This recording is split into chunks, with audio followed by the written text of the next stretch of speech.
तो ऐसे हमारे भगवान रघुपुंगव श्री राम को ब्रह्मचारी कहा गया। अब ब्रह्मचारी क्यों कहा गया? ब्रह्मचारी इसलिए कहा गया क्योंकि जो पुरुष विवाहित होते हुए भी अगर व्यक्ति अपने आप को ईश्वर के आस-पास रखे, सत्संग के आस-पास रखे, आप क्या खा रहे हैं? कैसा खा रहे हैं? जितना चटपटा, जितना तीखा, जितना विरुद्ध खाएँगे, ऐसे पदार्थों का सेवन करने की आदत डालेंगे कर ब्रह्मचर्य का पालन कैसे करें इस बारे में बताने की कृपा करें। गुरुजी हम संस्कृत बोलना सीखना चाहते हैं। कृपया कर मार्गदर्शन कीजिए कि हम कहाँ से शुरू करें? पहली बात, आपका जवाब मैं देता हूँ दूसरे प्रश्न से। आप संस्कृत सीखना चाहते हैं। तो आज की तारीख में ऑनलाइन अगर आप गूगल पे जाके सर्च करें ऑनलाइन संस्कृत सीखें तो फ्री में भी संस्कृत सिखाने के कई सारे ऐप्स हैं, जो आपको बहुत बिल्कुल जैसे कहते हैं ना छोटा-बड़ा करके हम लोग हिंदी सीखे, बोलना सीखे, उसी स्तर पे वो लोग संस्कृत सिखा रहे हैं और बहुत सारे लोग उसका लाभ ले रहे हैं। बहुत सारे ऑनलाइन अवेलेबल कोर्सेज़ हैं, जिनमें आप संस्कृत बहुत आसानी से सीख सकते हैं। दूसरी आपने बात की ब्रह्मचर्य का पालन कैसे करें? देखिए, मानव इतिहास में जो सबसे मूल दर्शन है, वो है ब्रह्मचर्य, जिससे आप अपने आगे की यात्रा को बड़ा सुगम और बड़ा श्रेष्ठ कर सकते हैं। हमारे यहाँ 4 काल बताए गए हैं, जिसको आश्रम कहा गया है।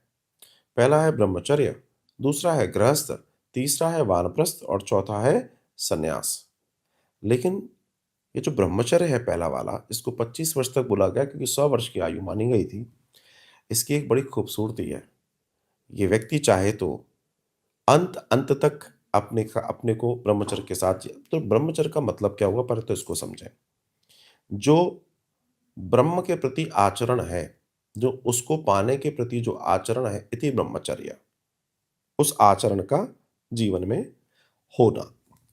लेकिन इसका मतलब सिर्फ यही नहीं है कि आपका जब तक विवाह नहीं हुआ है, ब्रह्मचर्य से लोग ये समझते हैं कि ब्रह्मचर्य का मतलब होता है जब तक व्यक्ति विद्यार्थी है, तब तक ब्रह्मचर्य का जो मूल मतलब है वो ये कि उसके अंदर किसी भी तरीके से किसी स्त्री के प्रति आकर्षण पैदा ना हो पाना ये ब्रह्मचर्य है। अब दूसरे दर्शन में जब हम चले जाएँ, जब वो गृहस्थ में चला जाता है, तो ऐसे हमारे भगवान रघुपुंगव श्री राम को ब्रह्मचारी कहा गया। अब ब्रह्मचारी क्यों कहा गया? ब्रह्मचारी इसलिए कहा गया क्योंकि जो पुरुष विवाहित होते हुए भी अपनी स्त्री के अलावा दुनिया में जिसके मन में ऐसा कोई भाव ही पैदा ना हो, वो भी ब्रह्मचारी माना गया, जो कि आज के कलयुग में संभव ही नहीं है।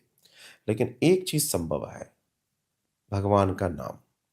अगर व्यक्ति अपने आप को ईश्वर के आस-पास रखे, सत्संग के आस-पास रखे, निश्चित मान के चलना कि कलयुग का प्रभाव बहुत भारी है, लेकिन उस प्रभाव से आपको खींच-खींच के सत्संग बचाता रहेगा, ये सत्संग की महिमा है। तो अपने आप को सत्संग से जोड़ें, गुरु दीक्षा से जोड़ें, गुरु के आस-पास रहें, सत्संगों से जुड़ें और हमेशा अच्छी चीज़ों का अनुसरण करें, बुरी चीज़ों का चिंतन ना करें। इतना। तीसरी इसमें जो मूल चीज़ है जिसको पहली मानता हूँ मैं, लेकिन यहाँ मैं तीसरे नंबर पे बोल रहा हूँ, वो है आपका खान-पान। आप क्या खा रहे हैं? कैसा खा रहे हैं? जितना चटपटा, जितना तीखा, जितना विरुद्ध खाएँगे, आपके अंदर तामसी प्रवृत्ति पैदा होगी और जैसे ही आपके अंदर रजोगुण, तमोगुण पैदा होगा, आपको कोई भी नहीं बचा सकता। तो अपने अंदर तमोगुण, रजोगुण पैदा ना हो ऐसे पदार्थों का सेवन करने की आदत डालेंगे, बचे रहेंगे। 2 जगह से वो 2-3 जगह से वो पदार्थ अंदर प्रवेश करते हैं, मुख से, आँखों से और कानों से। यानी इसे हम देखते, सुनते और खाते हैं और यही हमारे जीवन पर प्रभाव डालते हैं। तो उस प्रभाव से बचने के लिए हमें इसकी ज़रूरत है। बहुत धन्यवाद।